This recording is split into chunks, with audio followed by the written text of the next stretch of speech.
Wow, look at all those people. Wow. All these names are showing up. Yay. Good to see you all. Hello. Wow, Thanks for making the Hello? time to join us this evening. what a fun thing.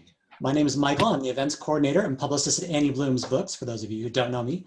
And for those of you who aren't familiar with Annie Bloom's, we're located in Portland, Oregon, in the heart of Multnomah Village. The store has been around for a little bit over 40 years, and we are plugging along despite everything that's going on in the world right now. Our store is currently closed to browsing, but there are staff there every day from 10 a.m. to 6 p.m. to answer phones, reply to emails, process orders that you place online. They love to hear from people who are looking for book recommendations, so feel free to get in touch with them for one of those means. And our website is always open 24 hours a day. So you can shop at www.annieblooms.com day or night. We offer curbside pickup, local delivery, and shipping in various ways. So yeah, feel free to shop at annieblooms.com for many books, including the author's books we have tonight. We have some great events coming up in the near future. On Thursday, October 15th, next Thursday, Charles Suby, he's from Hawaii. He's a short story writer, collection called A View from the Borderline. After that, on the 20th, we have Scott Nadelson, One of Us, another story collection. On the 27th, David Beisbiel and Vanessa Veselka reading together. That's gonna be awesome. And a few days after that, on the 30th, Lois Horsky Molina and Pattianne Peterson are gonna be together. So you can check out our events calendar on our website for any of those. We hope to see you there. Tonight, we are delighted to be hosting Joanna Rose, who is in conversation with Stevan Allred. Both of the authors' books are published by the wonderful Forest Avenue Press. I think the publisher is here tonight. We have pre-signed copies of Joanna's book at the store. Feel free to order that from us. And we have Steven's books, I believe, or can get them soon. Even if you have your own copies already, remember, you can always get them for people for the holidays. They make great gifts. We have free gift wrapping. Order early this year because things are crazy. After the readings tonight, there'll be a Q&A session, so feel free to type your questions there in the chat. We are starting off tonight with a reading from Stevan Allred. Stevan lives here in Portland, halfway between, is it Hov and the Isle of the Dead, which is to say he spends as much time burrowed into his imagination as he possibly can. He's the author of A Simplified Map of the Real World, The Run Out of Stories, and a contributor to City of Weird, 30 Otherworldly Portland Tales, which is an awesome collection for those of you who aren't in it or haven't read it. He co-hosts with Joanna Rose, the prose critique group Pinewood Table, which many of you are probably in. Steven's latest book is The Ale House at the End of the World. When a fisherman receives a mysterious letter about his beloved's demise, he sets off in his skiff to find her on the Isle of the Dead. The Ale House at the End of the World is an epic comedy set in the 16th century where bawdy Shakespearean love triangles play out with shape-shifting avian demigods and fertility goddess, drunken revelry, biodynamic gardening, and a narcissistic bullying crow who may have colluded with a foreign power. A raucous, inspiring romp. Stevan Allred's second book is a juicy fable for adults and a hopeful tale for our troubled times. Stevan Allred. Thank you, Michael. Gosh, what fun to be here tonight. And what fun it is to be here for this particular writer, author, Joanna Rose, and this wonderful new novel, A Small Crowd of Strangers. I'm going to start tonight by reading a poem by Ann Peterson. This is a poem that Joanna and I both love, and we're going to use it as a kind of a touchstone tonight. Ann, as mentioned, is going to be here at Annie Bloom's on October 30th. And this poem is called Beginning with And. That's A-N-D, Beginning with And. 5 days into India, and finally a sight of India's moon. Huge silver crescent with Venus below, those two heavenly creatures above the silhouetted walls of an ancient sultan's fortress city. Moon and evening star, the same moon, same star that rise wherever I live, to beckon darkness down and deeper. All this life, I've seen the crescent moon as parenthesis, left or right, a curl of light to hold something in, to mark its end. But here the crescent is a resting bowl, an outstretched hand, cupped to hold its own light, slimmest fingers curving silver into the dark. India's moon is upturned, filling with late dusk's violet blue. It's a calligrapher's single stroke for end, that curving sweep from the Arabic pen, the word that's written before all others, symbol that beckons us to listen. A story begins with end. Because it has never ended, will never have to end.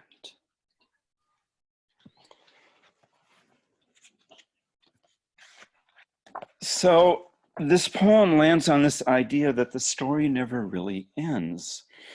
And so if it never really ends, it never really begins. Story is eternal. We just pick it up where we pick it up and we start telling it. We end where the story needs to stop for now and it's ready to be picked up again after that. And what's underneath that idea about story is mythology. Mythology is the bedrock underneath all the stories we tell. I believe that all serious storytelling, whether it be a poem, a play, a film, a novel, whatever, is a form of personal myth-making. And so I'm going to read now from my novel, The Ale House at the End of the World, published in 2017 by Forest Avenue Press, available from Annie Bloom's. Michael's right, it makes a great Christmas gift. This novel is a gumbo of mythological elements from all over the world and some from my own imagination. The characters in this scene are, there are 3 birds, a cormorant, a pelican, and a frigate bird.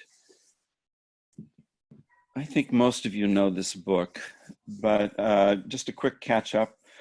They are 6 feet tall, they talk, they are demigods, they run the Isle of the Dead. We're in the afterlife. There's also a character known as the Fisherman, and he's on a quest to find his beloved.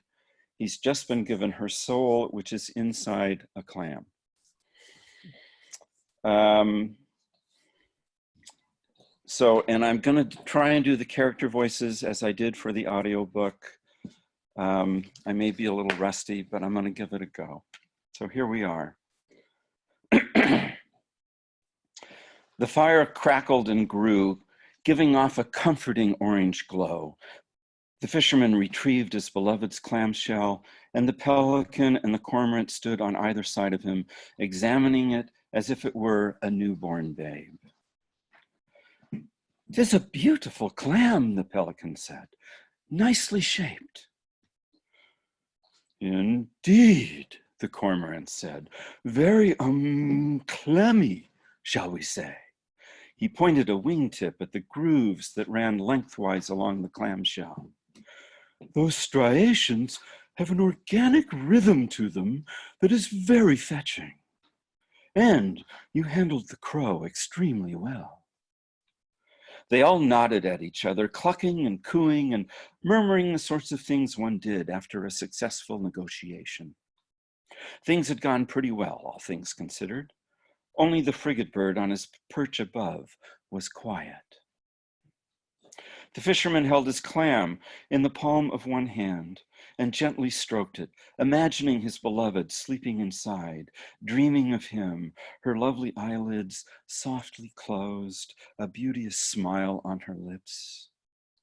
He had traveled so far, and now she was so close.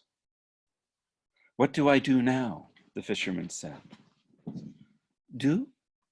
the pelican said. "What do you mean?" The fisherman pointed at the clam. "I want more than her soul locked up in a clamshell. I want to make her whole again." The cormorant and the pelican looked at each other and they looked at the fisherman. They both shrugged. All three of them looked at the frigate bird on his branch. "Don't look at me," the frigate bird said. At this, the fisherman rolled his eyes at the frigate bird. "Are you not gods?" he sputtered. "Can you not tell me what I must do?" "Perhaps I can look it up," said the cormorant. He produced a book from under his wing, Mortimer's Complete Atlas of the Afterlife, and he began flipping through the pages with his bill. "Canoe of the dead, cultural perspectives, fish eagles, local deities, nautical deaths. Here's an overview of the whole process." The cormorant began to read aloud in a low voice as he skimmed the article. "After dying in the material world, the newly dead awaken at the edge of the sea of bones on the far shore of the spirit world. They are often confused, and many do not accept the fact of their own death, for most of what they think they know about the afterlife is wrong." And here the frigate bird interrupted to say, "Ain't that the bloody truth?" The cormorant turned a page and murmured on. "Their spirit bodies are whole, and they function much as their material bodies functioned, hence their confusion. Their hearts have quit beating, yet they walk and talk, they hunger, they thirst, they feel pain. The great canoe appears, the fish eagles sing them aboard, they cross the sea of bones in the canoe. They sing the sacred songs, their souls become clams, eventually they are reborn, so on and so forth, but no mention of extraclamical restoration of the soul to the body," the cormorant said, as he leafed through the rest of the atlas and then let it fall shut. "So much for complete," said the frigate bird. "Is that the best you can do?" The cormorant stroked the feathers where he would have a chin, if he had a chin, the firelight glinting off his spectacles. "I shall have to study the matter further," he said. "Try kissing her," the pelican said. "It often works in fairy tales." The fisherman, dubious, furrowed his forehead, although really he had nothing to lose by trying. And he looked the clam all around, considering the proper place to apply his lips. The clamshell, he decided, was not very kissable. But he kissed it anyway, a bird-like peck with his lips. Nothing happened. "That's no kiss," the frigate bird said. "Kiss her like you mean it."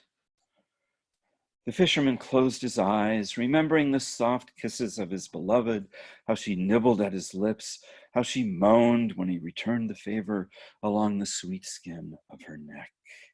He put his lips to the clamshell, kissing it up one side and down the other.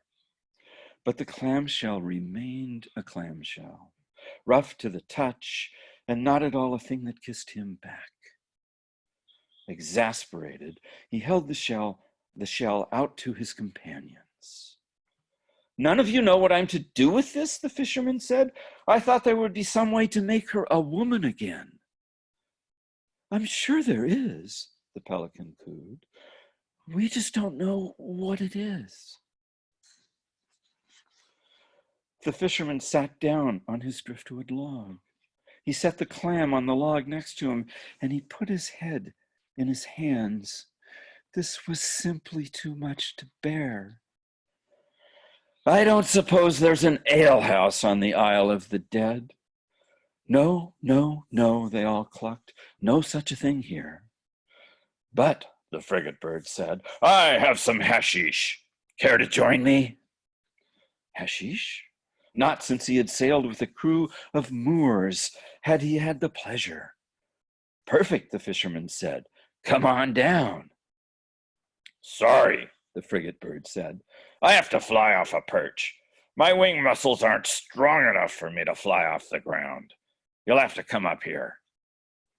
Well, less than perfect. But after all he'd been through, if he had to shinny up a dead tree to smoke the frigate bird's hashish, he was more than willing. Bring one of those embers up here, the frigate bird said. We'll need it for the pipe. Ever the helpful one, the pelican plucked an ember from the fire and flew up to the frigate bird's perch. The fisherman tucked his beloved's clamshell into the front of his breeches and shinnied up the tree. The cormorant joined them.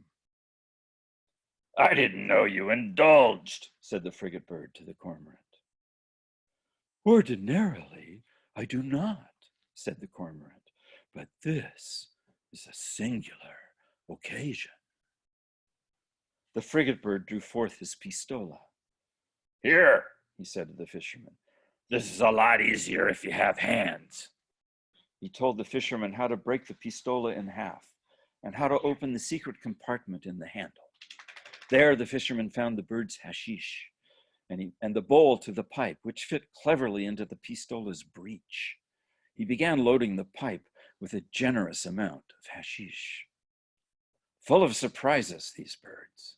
He handed the pipe to the frigate bird, who put the barrel of the pistola into his bill as if he were going to shoot himself. The pelican dropped the hot coal she'd kept tucked in her bill into the bowl of the pipe, and the frigate bird puffed, sipping air through the barrel until he produced a wisp of fragrant smoke. Then he pulled on the pipe, filling his lungs, and he passed it on to the pelican. Excellent, the frigate bird said, letting a stream of smoke rise from the corner of his bill. From Mazari Sharif, he said, the very best they have to offer. They passed the pipe around, the frigate bird and the cormorant, handling it carefully with their feet, the smoke drifting lazily around their heads and the fisherman's thoughts drifting lazily with the smoke. He looked at all three of them, the hashish lifting his squelched spirits, and he considered the twist and turn of recent events. Mere days lay between him and the calm of his solitary life on the beach. He had sailed into a storm and been capsized and swallowed whole. Yesterday he was trapped in the belly of a whale, all but dead, and now here he was, up a tree with companions of dubious quality, any one of whom might be a spy. He had recovered his beloved soul, his belly was full, and he was smoking a premium grade of hashish. Zounds! It was good to be alive. Thank you. That was excellent. You're getting so much love there in the chat session. You got to read it later and see how we're all admiring your voice. Well, thank you so much for indulging me. Yeah, absolutely. That was really fun. And now that I'm seeing so many people here, it's great. We've got 45 people in here and so many names and faces that I recognize. It's really great to see you all. Thanks again so much for being here. And wait, I have to admit somebody. Now we are going to hear from Joanna Rose. Joanna Rose is the author of the award-winning novel Little Miss Strange, which earned the Pacific Northwest Booksellers Association Award. Other work has appeared in Ziziva, Windfall Journal, Cloudbank, Artisan Journal, Northern Lights, Oregon Humanities, High Desert Journal, Voicecatcher, and Bellingham Review. Her essay, That Thing with Feathers, was cited as notable in 2015 Best American Essays. She established the Pals Books reading series and curated it for 15 years. She is an Athenaeum Fellow in Poetry and co-host with Steven, the prose critique group Pinewood Table, which all of you probably know about. She also works with youth through literary arts writers in the schools and with young musicians and artists. She lives in Portland and, Portland, Oregon's urban southeast side with her husband at any given time, several dogs. So her new book is A Small Crowd of Strangers. How does a librarian from New Jersey end up in a convenience store on Vancouver Island in the middle of the night, playing Bible Scrabble with a Korean physicist and a drunk priest? Probably all asked yourself that question. She gets married to the wrong man, for starters. She didn't know he was that kind of Catholic and ends up in St. Cloud, Minnesota. She gets a job in a New Age bookstore, wanders toward Buddhism without realizing it, and acquires a dog. Things get complicated after that. Pattianne Anthony is less a thinker than a dreamer, and she finds out the hard way that she doesn't want a husband, much less a baby, and that getting out of a marriage is a lot harder than getting into it, especially when the landscape of the West becomes the voice of reason. A Small Crowd of Strangers, Joanna's second novel, is part love story, part slightly sideways spiritual journey. And Joanna.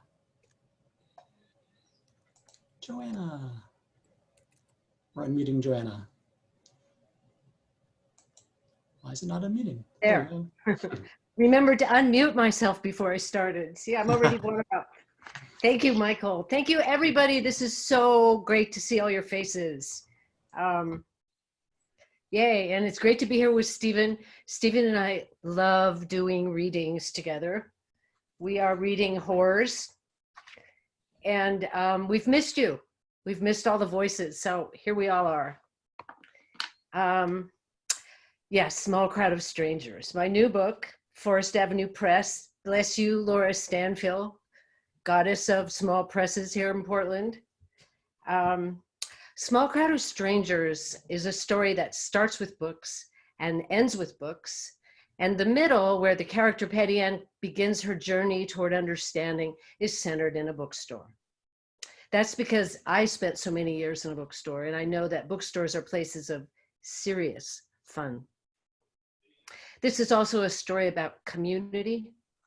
And I know that community, like readership, happens one human being at a time. We have a saying in book selling, books get sold one at a time. And just as reading a certain book can change us, I know that community changes us.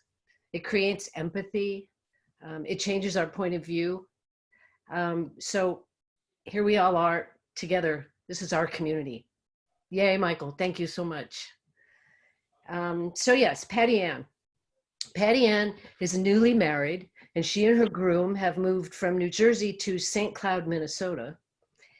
She's a reference librarian, and he had hoped she would get work in the library of the Catholic high school. He's Catholic. She's what you might call lapsed Catholic. I'm always interested in what part of the Catholic faith lapsed Catholics take away with them. Michael himself is teaching in a kind of a multi-denominational private school, and that's really more than you need to know for this passage, where she has just gotten a job at a little new age bookstore called Lamplighter Books. And she's out exploring her new town and is already kind of thinking outside the box of a New Jersey reference librarian. So,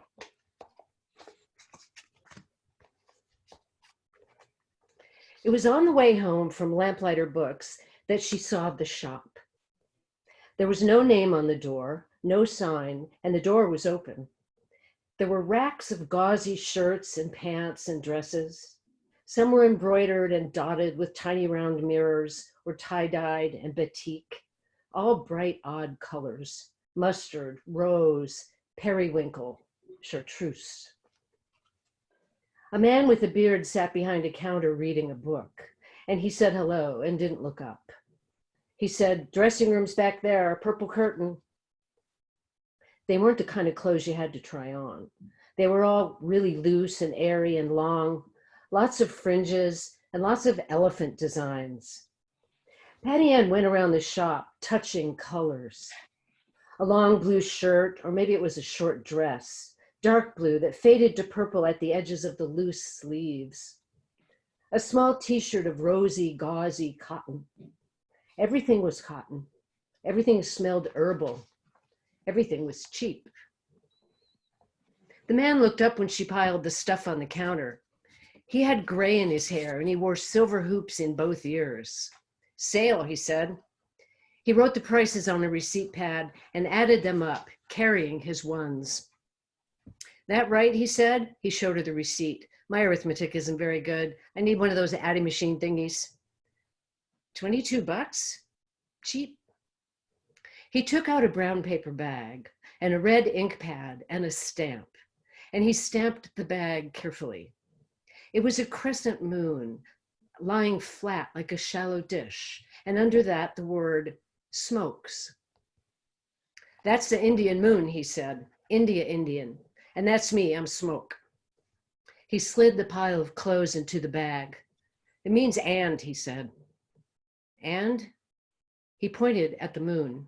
And, he said. He took her handful of bills and put them in the drawer without counting them. It's like at the beginning of a story, he said. They say and, like we say once upon a time, meaning all stories are connected, only one story. Get it? Cool, she said. He had clear, beautiful gray eyes, and she thought maybe that was why he was called Smoke. She wore the pink shirt to Lamplighter Books the next day with her jeans. Elizabeth said, somebody's been to Smoke's. She stacked a small stacks of books on her desk. That color, she said, it's sacred, Hindu. Pattianne looked down at her shirt. Pink? Elizabeth wore peach today. Rose, she said. The color of joy in a sorrowful season, Pattianne said. Rose? Elizabeth put the small stack of books in her book bag. What does that mean, sorrowful season? It's in the Catholic Missal, Pattianne said. The Guide to the Mass. It explains the colors of the vestments that the priest wears. Purple for Advent and Lent. And I guess one of those times in each month there's a cause for joy. I don't know, maybe hope. And the priest wears rose-colored vestments instead of purple, purple being the color of sorrow. Elizabeth poked around in the bottom of her book bag.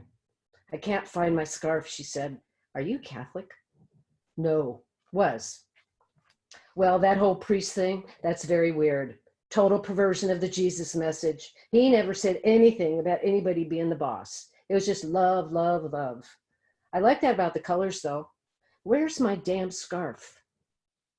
The bells at the door jingled, and Joseph Garrison came in. He grabbed the bells and jingled them again. Then he blew at the origami crane mobile, and he sent them spinning around. Consider me announced, he said. Elizabeth said, I'll be ready in a minute. I can't find my scarf. Pattianne thought about lighting all the candles on the Hindu deities table after they left. Maybe turn on the heat. Joseph walked along the shelves, his hands on his hips. So, he said, have the books introduced themselves to you? All you have to do is touch them, you know. Elizabeth said, Joseph. She was pulling open drawers in the desk. And don't cross your Tao with your tarot, he said. You could end up with Darrow. And the animal spirit books are way up at that end of the wall with the secret life of plants. Fairies right under the plants, which is where she says they like to hang out. What does she know? It is, however, her bookstore. Elizabeth said, that's right, Joseph. It's all in its own order, Joseph said. Although, Elizabeth, honey, I'd like to point out that by putting Rumi right there by Sufism, you're bordering on the alphabetical. Elizabeth said, that's okay. If someone from the Metaphysicians Union came in, he said, there could be repercussions. Or would that be reverberations? Elizabeth said, Joseph, that would be local number 9, I bet, he said. We could look it up in numerology. Maybe we should just move Rumi down here by the ferries. He pulled Rumi off the shelf. Put Rumi back, Joseph. He put Rumi back. Now here, he said, we have a section in flux. Mutant message down under. Fiction. Recently joined by Carlos Castaneda, who was banished from the company of Shirley MacLaine for telling fiction, The Dog. Don't be a speciesist, said Elizabeth, and she wrapped a huge orange scarf around her head. Speciesist, Joseph said. You know, if this were the kind of bookstore with dictionaries in it, you probably wouldn't find that word in one. Here, Elizabeth said, carry my books. And to Pattianne, she said, we'll be back in an hour. Joseph picked up the book bag. He said, what about lunch? I distinctly remember lunch being part of this deal. Elizabeth put her hands on his shoulders, turned him around, and pushed him toward the door. She said, maybe an hour and a half. If you need a task, Joseph said on the way out, just ask the store what it wants done. He jingled the bells again, and then they were gone. The cranes circled. Lamplighter Books was empty. The cranes kept moving, so slowly Pattianne couldn't see them moving, but she looked up, and the red crane was where the white one had been. Another moment, the blue crane was there. Michael called it Elizabeth's hippie bookstore. There had been kids at Cranberry High School who got into the hippie thing, and at least half the educational school at Montclair was hippie, or a smearing of hippie and liberal, and a few people who had just never wanted to leave kindergarten in the first place. Her sister Jen was definitely not hippie, but she used to go out behind the garage with that purple pipe after dinner before she settled down to spread out homework on the dining room table, chattering away, happily stoned. The angles of geometry are like playing pool in a mirror. Human biology is even better than wristwatches. My lit exam on Theater of the Absurd, aced it. Michael only ever said, it's illegal. A man-sized boy with no hair at all came into the bookstore, the crane swinging in a circle around his bald head. And he didn't even look at them, just walked in, stepping his legs out long. He had big feet in black boots, and he walked like he had just recently grown those feet, hadn't quite figured out how they worked. He big-footed it across the star carpeting. She said hello, made it sing-song, like, hello, I'm your friendly New Age bookseller who has seen shaved heads before. He stopped by the light of the world candles and put his hands together as if in prayer and nodded toward her as if saying, hello, I knew you were there all along. I've seen these Hindu candles before too. They're nothing new. Nothing is new. 2 more steps and he stopped at Tibetan Buddhism and he turned his back to her, becoming a square of puffy blue nylon jacket and a small shaved head, which wasn't exactly round in the back, sort of lumpy. She touched her own head, that ridge across the back, which felt lumpy and which meant she probably shouldn't consider going with that particular look. The boy took out 2 big books, brought them back to the desk and set them down like an offering. The Art of Ancient Tibet and Meditations of Color Photography. His head was covered with fine blue dots where there had once been hair.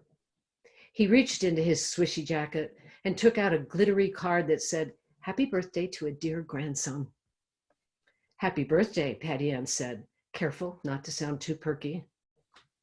The card had money inside, Andrew Jackson showing through a hole in the card.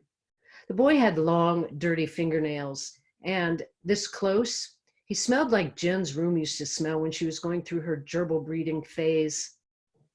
Pattianne opened each book to the first white page. $38, she said, and 19 cents.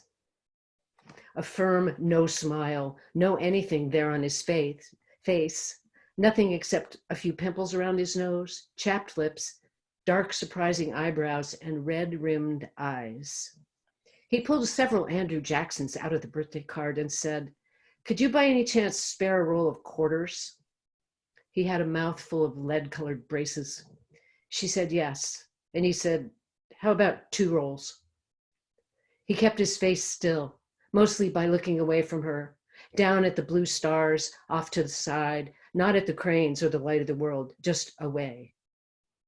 I'd be happy to give you 2 rolls of quarters. And then he smiled, off to the side, away. The touch, the briefest connection, how you can make a stranger smile sometimes. A young woman with a baby in a backpack came in next to look at yoga books. Then her baby threw up, dribbling a thin dribbling curd of white baby puke right into the center of the mandala on the front of the mandala calendar. The woman picked up the calendar with both hands and held it evenly in front of her, held it out, said she would now buy the calendar. That's okay, Pattianne said. Accidents happen. The calendar was one of the small ones, only $5. Oh, the woman said, I must. She had long dark braids and long dangling earrings, a different one in each ear. She said, this mandala has been chosen by my son. Pattianne offered her a small box of tissues. Your son, she said, has also chosen your braid. Thank you. Thank you. Lovely. So, We have some questions. what we have here is some questions that have been turned into us. There'll be some time for y'all to do that chat question thing. But first, we have a few questions from a very special group of people. called The Salmon Street Sewer Rats. You know who you are, sewer rats. And we're just going to go through a couple of them. The first one is for Stevan. Stevan, would you consider throwing on that muumuu again? I'm not the last time I had a muumuu on was the famous red dress party in the 90s. I don't remember a muumuu. I remember wearing a Hawaiian shirt, but not a muumuu. But my memory, you know. Oh, well, a Hawaiian shirt looks like a muumuu on Zoom. So there you go. Okay.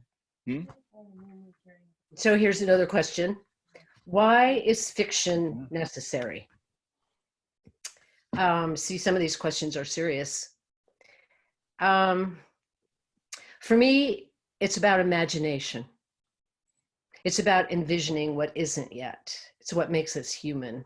And all art is fiction. A story is a story is a story. But even when you're working on expository writing, it's your vision of fact and concrete reality. Even grocery lists tell a story.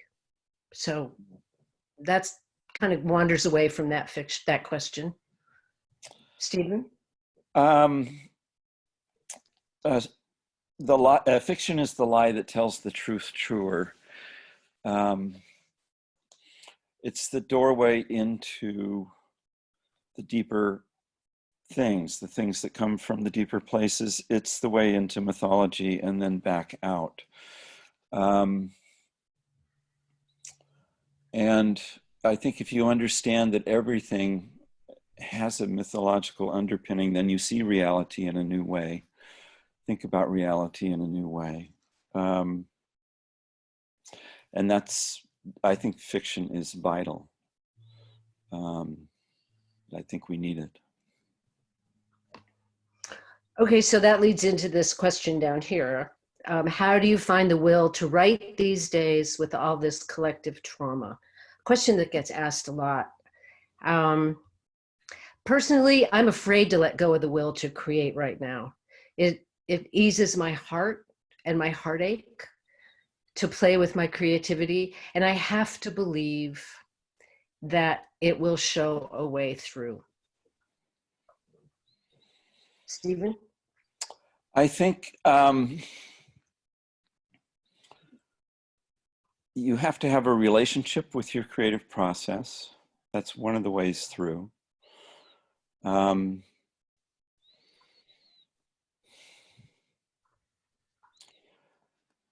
I think that you have to find the right story to tell. And that, again, takes me back to mythology and folk tales and invented mythologies. Trying to turn, maybe reduce things down to their essence and then build them back up into a story that's the story that calls to you, that you want to tell. So it's looking for that essence. Yeah. That's so important. You know, I remember I used to watch in the early days of Saturday Night Live, the first few years, and I learned this lesson in a funny way, the same lesson. So the weekend update that they would always do, I came to understand that basically what they were doing, the essence that they were reducing their political commentary into, the politics of the day, was basically they turned all those characters into the people they were in high school. That was the essence they went to. That's where the comedy was. But that reductive process, that willingness to see through the surfaces into what's underneath. Okay, can we just say right now and agree that Michael Che is the Eric Clapton of Weekend Update? Okay. Okay. Okay. We can agree on that. So here's a question that always gets asked, and I usually wait for it. What is your creative process like? How long did it take to figure out what works for you, and how has that changed over the years? So I always, I'm always stumped by this question. I have to say that I still have not figured out what works for me. Every time I start something new, it's like I can't remember what works. And I always have to start with some new craft element. And it's like, then I realize, oh, scene, or oh, an image of a dog. Good. So I don't know what works for me. And that's always what I have to answer that question with. It's really pathetic. Well, I think every writer has to find her own way, his own way, their own way. I think for me, I have come to understand that that I can have a relationship with my work, and I can have a relationship with myself as a creative person, and take myself seriously. And at the same time, it's really important to be playful and open, and not to lock down on ideas too soon. But I think it's important, or useful, I guess, would be a way to put it, to think about having a relationship with your own work and what that's like, and making your work into an external entity in that way, so that you can have a relationship with it, and to have some kind of relationship with the creative part of yourself, and to think of it that way. Well, I know that that for me, I change forms a lot. I kind of, I switch genres a lot. And, you know, I work on poetry. I start an essay, and then I'll tinker with concrete reality. And although, since I hop genres, I never really have dry spells. It's part of the commitment of having commitment issues. I never have to worry about a place to start. So, Stevan, I know that you're doing some experimenting now. So talk about form, you know, prose, poem, flash fiction, comics, novella, something that you're moving into, something that's exciting you right now. Yeah. So these are tough times, I think, to write in the face of, or to write into, to feel like you have something relevant, or a way of being relevant to such an avalanche of astonishing current events and disturbing current events. And for me, what has happened almost by accident is that I have found a way to make political cartoons that I just stumbled into. My beloved Nikki, who's sitting here with me, this is back in April, stumbles onto this app for making comics. And I start fooling around with it, and really falling for it in a big way. I really liked it right away as just a way of expressing myself. And it's, for me, I've always had a fascination with these very structured kind of short poetry forms. So everybody knows haiku, and you count syllables. That's the sort of thing I mean. And there's one called a cinquain that I like a lot. There are various ones out there. And the creative process of doing the short, very structured poetry form, and the creative process of making the political cartoon is very similar. It involves these quick leaps you have to make within a confined space. They're different in that there's a visual element involved. In my case, I can't draw to save my life. Everything comes from a photograph. If you know my comics, you might recognize behind me is, we call him, that's Taffy. He's one of our 6-foot-tall wooden clowns. He appears in all the comics. He plays a character called the Rumpkin, who happens to be running for president in the world of my comics. But in the comics, he looks like a comic, because that's what I can do. But that confined space and working in that short and the quick turns you have to make, very similar for me, and really exciting. I don't think I have the focus to work long form right now. And these are quick, they take a few hours, and I can get one done and move on to the next thing. Plus I mean, the material almost writes itself. I mean, Yeah, right. You just try to keep up. yeah. Yeah. Well, I know that when I was growing up, my parents wouldn't let us read comic books. I was raised by a school teacher and a judge, and they had some weird ideas of literary standards, and comics weren't allowed in our house. Uh-huh. And I know that the art literature as an art form, and particularly fiction, is getting more and more inclusive. The lines between forms are blurring, like poetry, prosed poetry, or if not blurring, then they're becoming more like the edges of color in an impressionist painting. Those lines they're less about the forms than about how we see shape and color. So I think comic art is becoming more and more important because it's just letting us see shape and form in a new way. And, you know, we're not so worried anymore about, is this literature? Is this art? Is doodling art?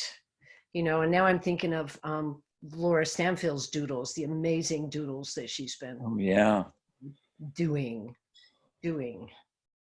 This might be a good time to mention Sad House, Laura's publication by Microcosm Press, which there's a few doodles in it, but it's a tiny zine about parenting, art, and parenting grief and creativity through the COVID crisis.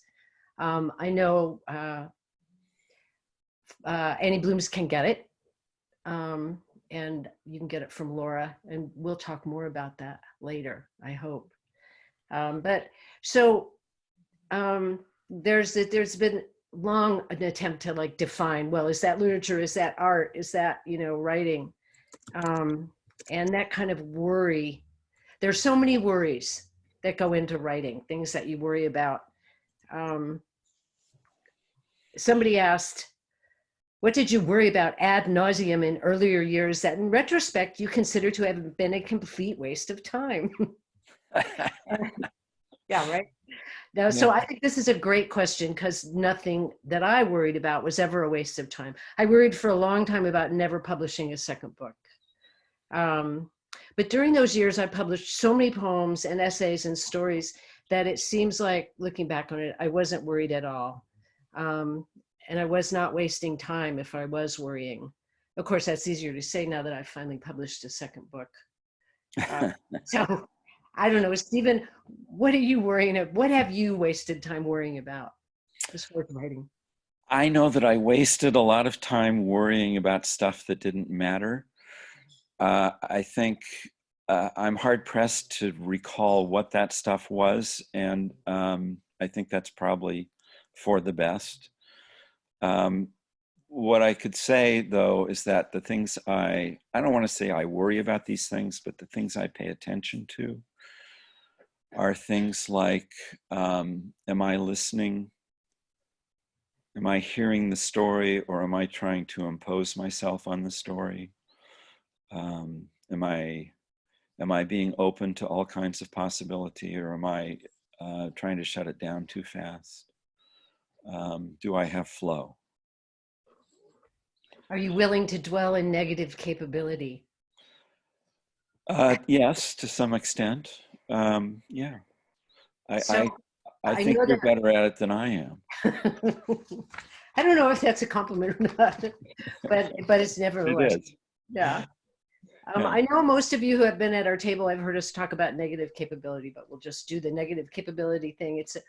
It's from John Keats, who was actually talking about how much he admired Shakespeare for having negative capability.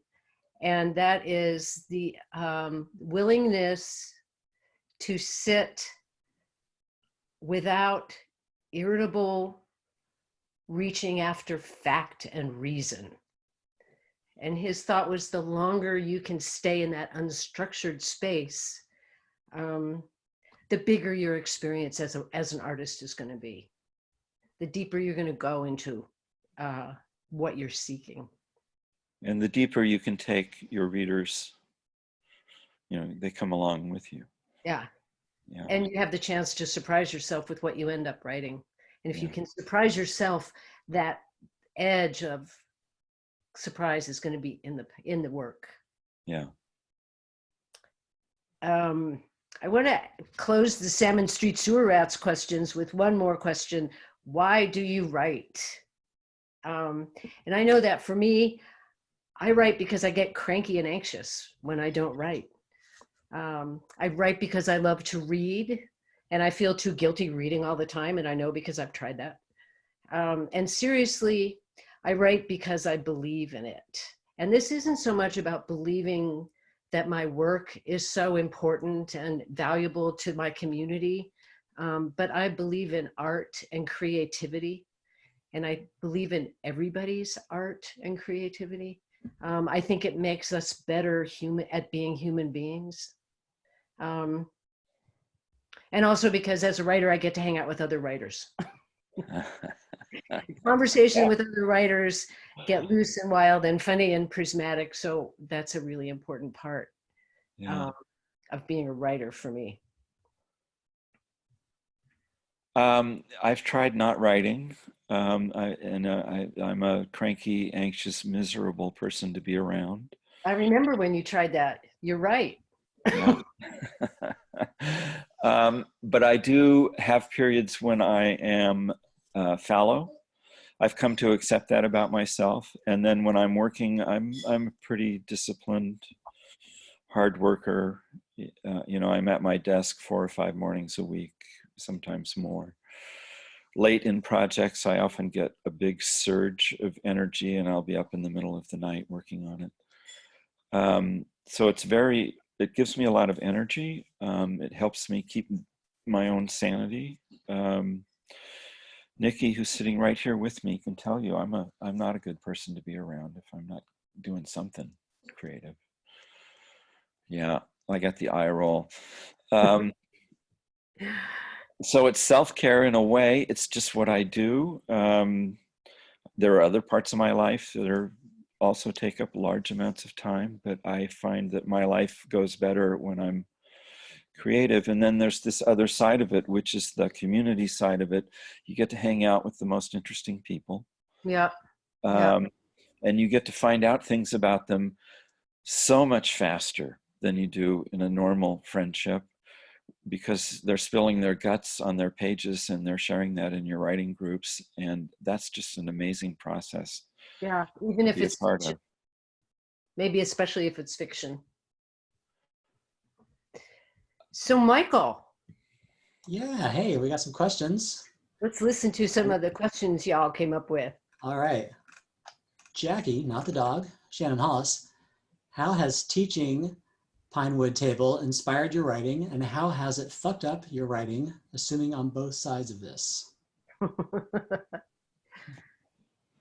That's a great question. I would have to say that it has fucked up my writing because I get so dazzled by being around writers who are presenting raw material all the time. It's just a wild, beautiful distraction. And like working with other writers and talking about the craft leads me into deep questions about the craft.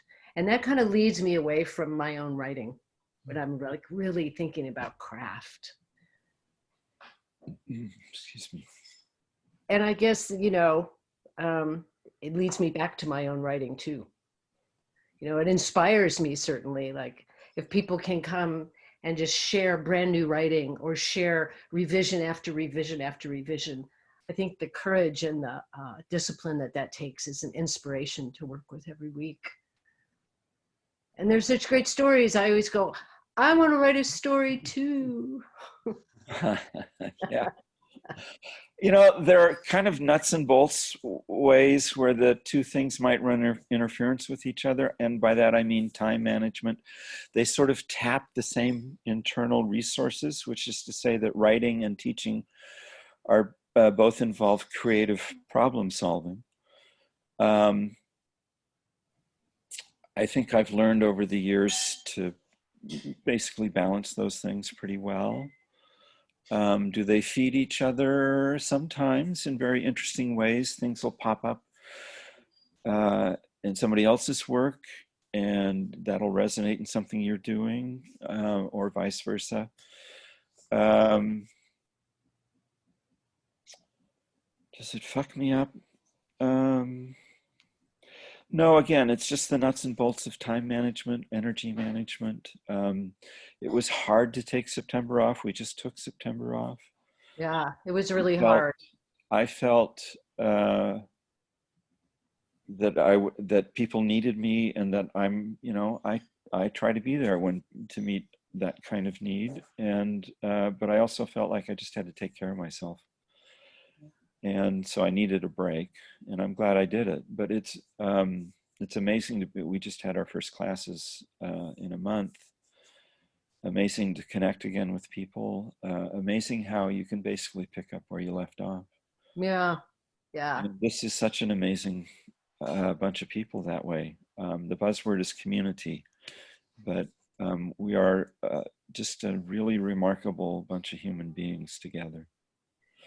Well, you know what it does for me, meeting with writers every week, and especially so many writers in the group, is it engenders this ongoing conversation about writing. And it's really not a class, and it's really not a straight critique group. It's more like a hybrid that turns out to be this ongoing conversation about writing. Yeah. And I really miss that. It's, like, I don't know, it's like going to the dog park. I was gonna get corny and say it's like going to church, but I suppose it's similar to that too. Like for Joanna, that's not a very organic simile. Dog park or church? There's some questions in chat. Should I address those? I'd love to. I was going to get to them. Okay, Michael. Well, I'm looking at a couple. Jonathan Bird asks if I hear the voices of the characters when I write them. I absolutely did not. I didn't know there was going to be an audio book. I didn't know I was going to be the person who did the audio book. And I got in the studio. I had done the audio book for my first book, but that was a different kind of project. And this, I got in the recording studio, which suddenly I had to perform in this whole new way. And I had to decide if I was going to kind of read it straight or not. And I took this big chance and I started playing around with these character voices. And I had the luxury of really spending a lot of time on that. And it was an amazing experience to tap into another kind of creativity. But I absolutely did not hear those voices until they came out of my mouth in the recording booth. So it was very much a creation in the moment. And, after I'd done a couple of them, it was like, okay, how many do I have to do? And it's like 10. And, I'm not a trained voice actor. I'm not a trained actor at all. And one of them was a woman. Don't forget that. Two. Oh yeah. Two of them. Yeah. Forget about the beloved. Yeah. So 3, actually. There's 3 of them. Debbie Shree. Debbie Shree and the beloved, and who? The Pelican. Oh my God. Sorry. Yeah. So, but I just went out on a limb and went for it, and I just had a ball doing that.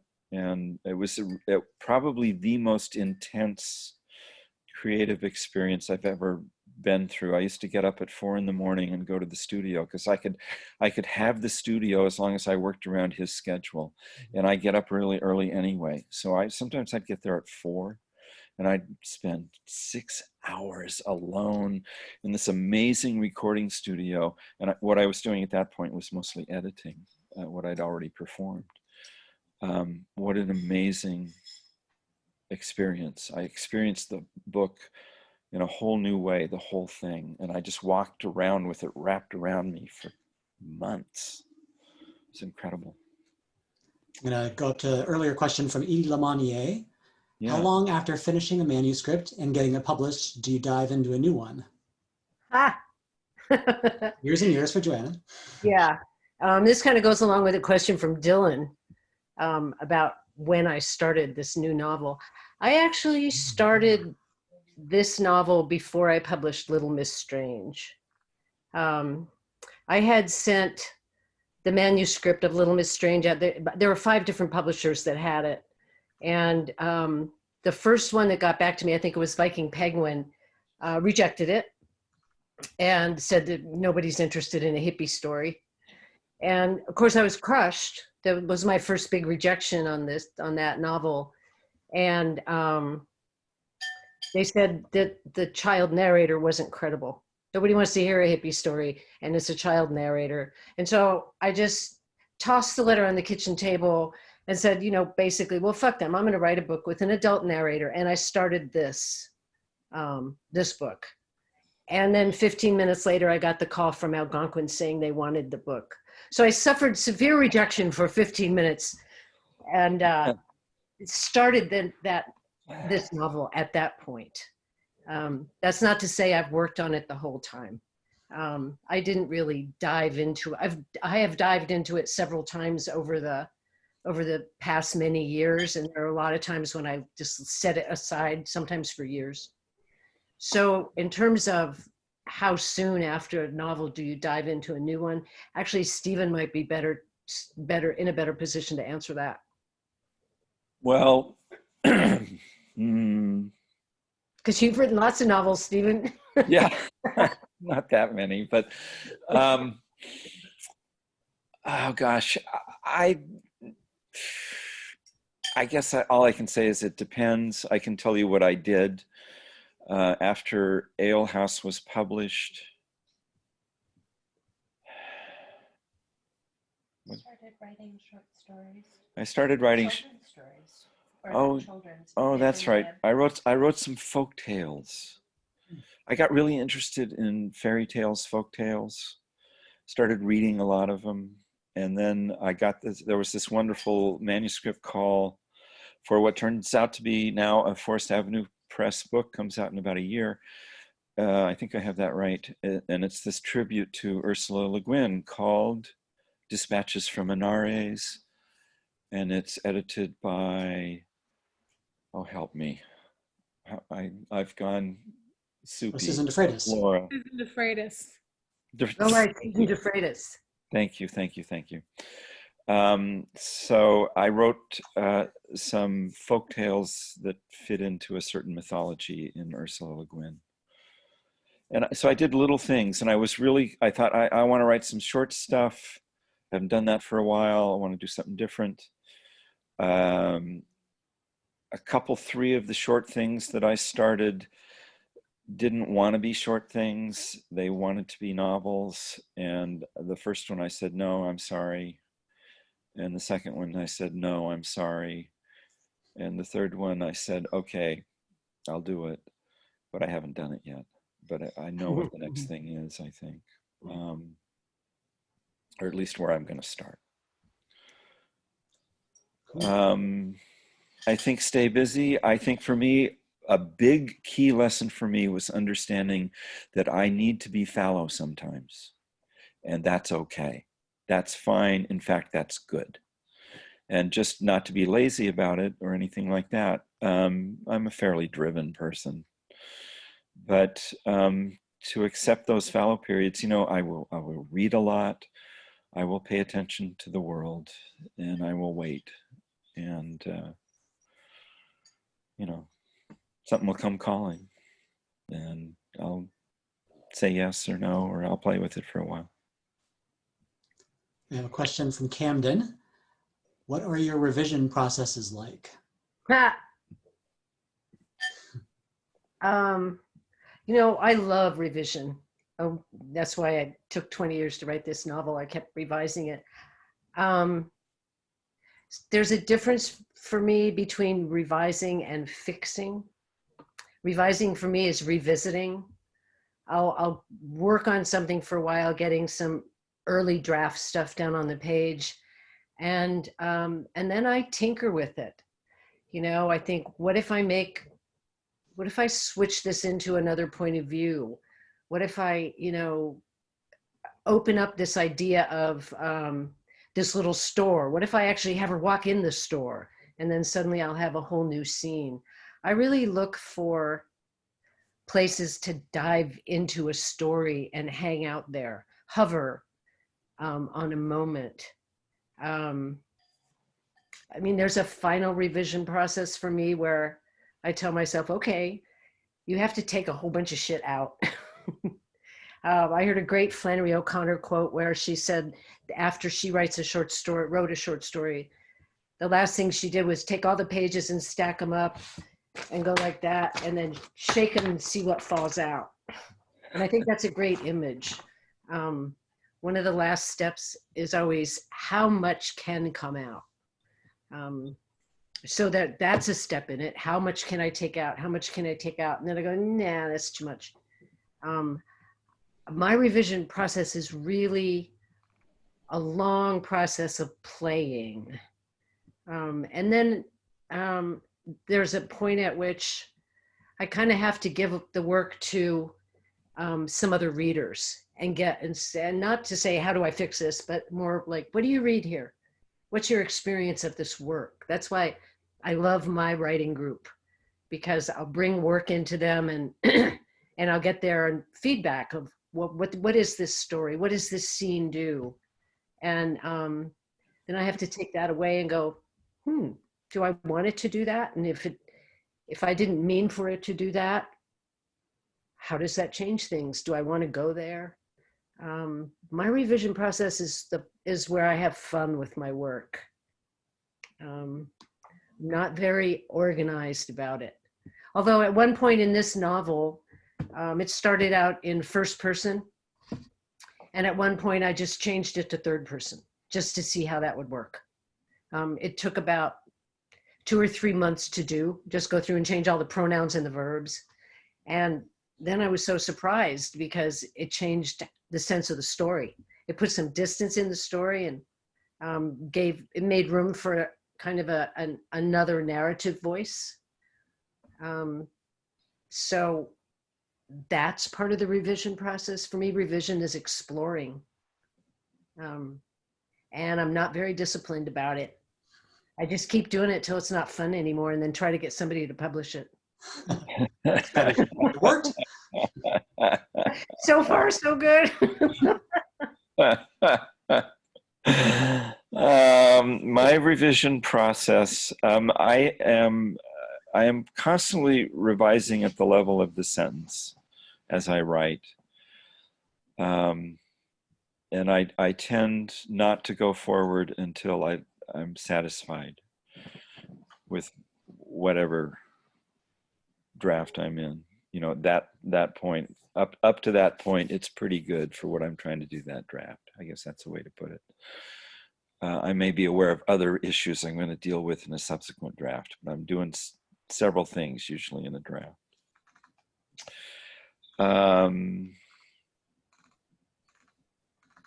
I start at the beginning and work to the end, or at least I think I do. And then I think I jump around a lot, but I'm basically always moving forward. I'm aware of how things thread through a longer form, so that may lead me, if I make a change here, that means I have to back up and stitch back 3 stitches and then come forward and go forward again. But I would say I just stick with it until it feels right. I start towards the end, middle to end part of it. Try to pay attention to this dimension of experience. Joanna talked about this too, getting the feedback of what's your experience as a reader. What I'm trying to get at, or an understanding of, is what is the range of emotions that I'm going to put a reader through, and does that tell a human being story? Does that tell a story that feels right? I don't know how to define it any better than that. That's great. Yeah. Ann Logue wants to know, inspired by Jonathan Bird's question, Do both of you reread your work aloud as you write? Absolutely, constantly. And actually, that's a big part of the revision process for me. I mean, even when I write for, a couple hours, when I'm kind of finished, I read it out loud to myself before I close up for the day. When I start my work, I'll read it out loud. When I work with my writing group, we read our work out loud to each other. It's a terribly, terribly important part of my process. And at the library table too. Me too, and I read everything aloud to Nikki pretty much, as well as I'm in a writing group, and I read it aloud to myself. But Nikki is really, I read everything to her. She's a great listener. Well, she just said from across the room, that's how I courted her. And it worked. Apparently. So I'm sticking with it.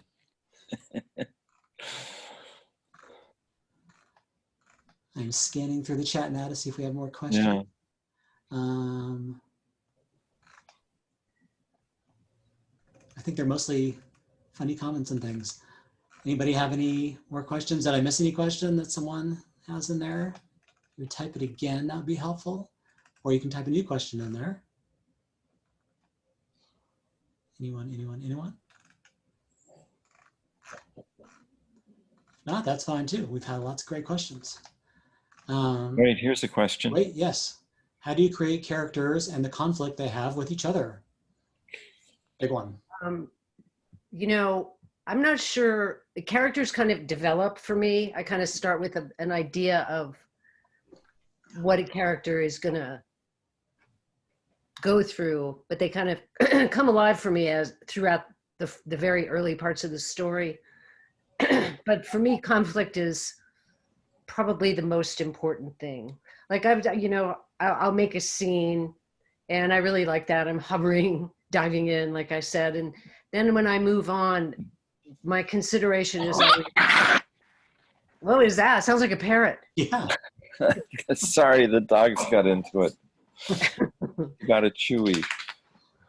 My consideration going forward is, what's the problem that scene just caused for the character, and how are they going to get out of it, and or how are they not going to get out of it? How is getting out of it going to cause another problem? For me, it's always about causing a problem or figuring out a way to not let my characters off the hook.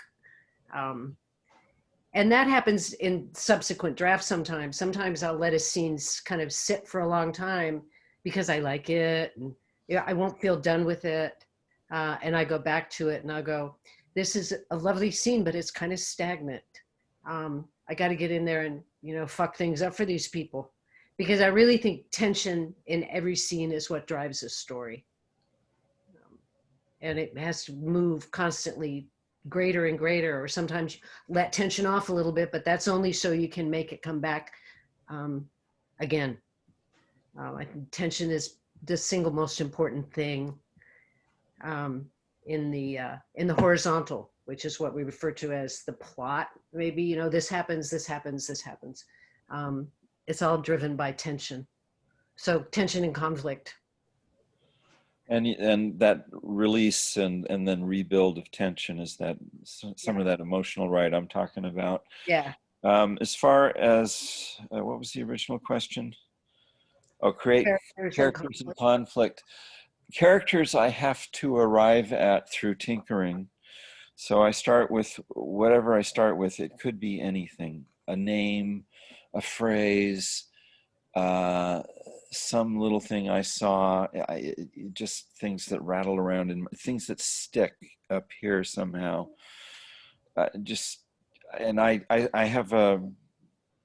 I believe in making some arbitrary choices in the beginning. Just if something is stuck up here and you don't know why, just go for it. You don't know why, so what?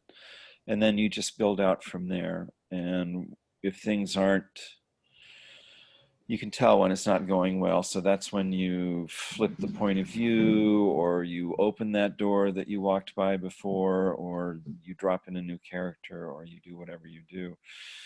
I probably want to have the basic conflicts figured out sooner than later, but it just happens how it happens. I'm thinking I've written, of course, many more short stories than novels.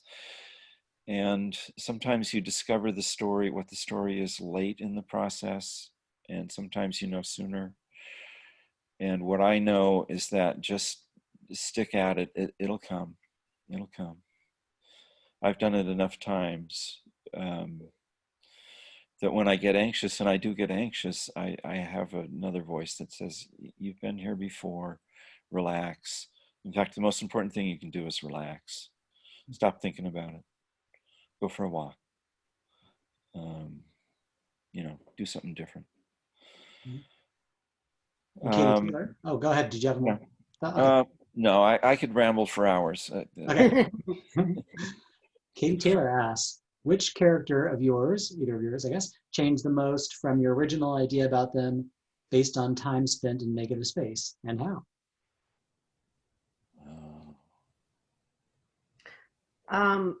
That's tough because there's so many of them. But I know that in A Small Crowd of Strangers, at one point, after I had changed the point of view to third person, it was in Pattianne's point of view in third person. And then at one point I gave the other character, her husband, his own point of view. And he really changed for me. In the early drafts, when it was only her point of view, he was the other main character. But he was kind of two-dimensional. And because he was Catholic and he was her husband and he wanted certain things of their marriage, he was unpleasant. He was a jerk. That's how he was on the page. And when I gave him his own point of view and really started getting inside his head, he changed so much. And he was still a jerk, but I understood why, and he had sincere, honest, truthful relationships with the people in his life. And his jerkiness was a judgment on my part. And it was very interesting to me to see that happen. I felt really, really sorry for him once I really started to get to know him. I felt not sorry for him, maybe compassionate. And that was a surprise. I didn't expect him to change that way. I never expected to go into his head. And it occurred to me that when you're telling a love story, to tell a love story from one point of view only renders that other person other. Mm-hmm. And it's when you're telling a love story, I think it's really important to get into the head of both of the characters. If not with a point of view, then somehow. But it was a real challenge. It was hard. It was hard to do, and I put it off for years. Sure. Oh gosh, I had to really think about this because part of my process is that I don't know if it's not so much part of my process. It's just what happens inside my daft little head, which is that once I've revised something, then the previous version of whatever that was is pretty much gone. I document all of that stuff, but I rarely go back and pull anything forward.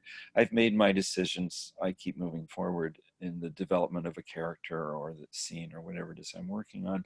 So to think about what character changed the most sort of makes my head spin a little bit. But then I thought about it a little bit more, and I think a good answer is the fisherman in the alehouse, who was by design from the very beginning meant to be an everyman and sort of not very defined, and more someone in the position of a witness. And certainly of all the characters, the closest to myself. but certainly not autobiographical in any direct, literal way. Psychologically, that's something else. What happened is that he couldn't just witness things. He had to be part of the story. He had to be part of the plot. And that meant he had to act. And what I discovered is that what he wanted was to get the hell out of there and any way he could. And he wanted no truck with these gods doing their whatever they were doing. He just wanted to go home, which is pretty much what we all want. And back to the idea of conflict, that gave me plenty of conflict. So, but I had to define him more than I wanted to. And he defined himself by his actions. And so that's how I got to know him, by watching him. Now that makes it sound like he was over there and I was over here. And of course it all happened up here, and it happened, you know, with my hands on a keyboard. But I do find it useful to think about characters in that way, and to think about my relationship with him outside of the story that you know was really his story that I got to tell. So I have some kind of relationship with him on the basis of that. And that's fun. That's cool. That's something a writer gets to do, or this writer does. Cool. Well, we do have other questions, but we're also well over time, so we probably should wrap this up. Sorry to those questions we didn't get to. Any closing remarks from you guys, or say goodnight? Just a big closing thank you. I mean, this has been great. I noticed when I click the back page, a lot of people aren't showing their videos, so you guys are hiding. Hiding on page 2. They're hiding out on page 2, yeah. They're that crowd. This has been, I really want to thank you, Michael. This has been a really important gathering. Because we can't get together, and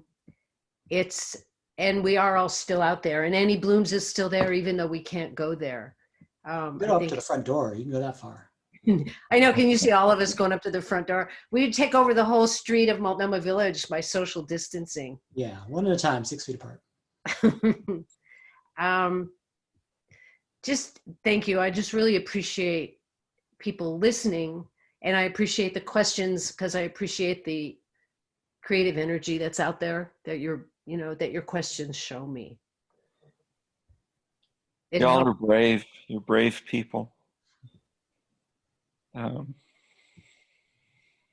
It gives me hope.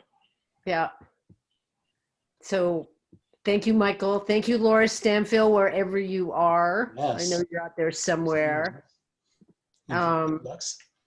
What I'd really like to do is everybody unmute themselves and give Annie Bloom's books a nice round of applause.